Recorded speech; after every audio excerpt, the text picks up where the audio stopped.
Hello again.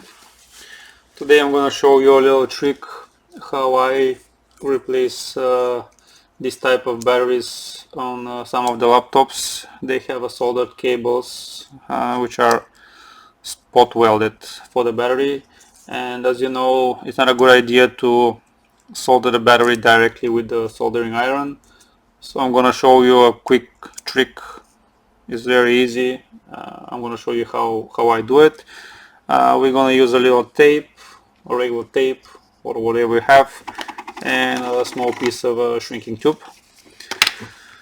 Now let's first confirm that this battery is on the 3 volts, because this is from a laptop which forgets the date and everything when the main battery is unplugged. We have a 2.8, which is not a good voltage for a BIOS battery.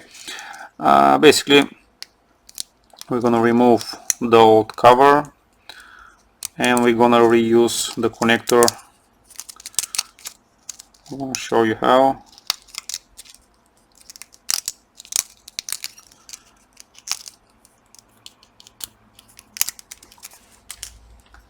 Now we're gonna take up pliers and we're gonna peel off the metal piece.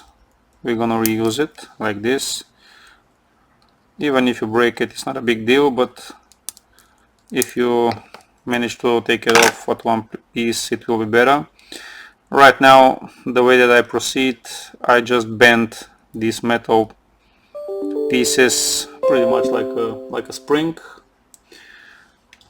We are getting the new battery. Just be careful with the polarity of the battery, sorry. And we're just gonna tape these two like this. This is just for the moment. Let me use a small piece of tape.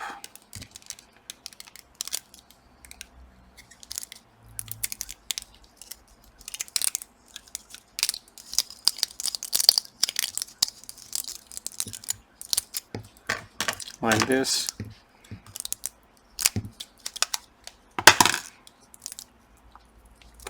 Now we're gonna take a piece of a shrinking tube.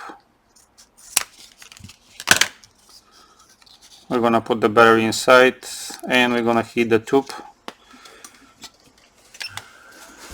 Be careful when you heat, try to do it on try to do it evenly, otherwise the tube will pop off.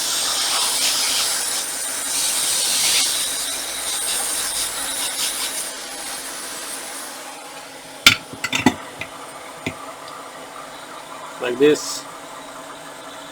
And if you want to do the job even better, you can cut off all these pieces here, and let's measure the new battery to see is the voltage right.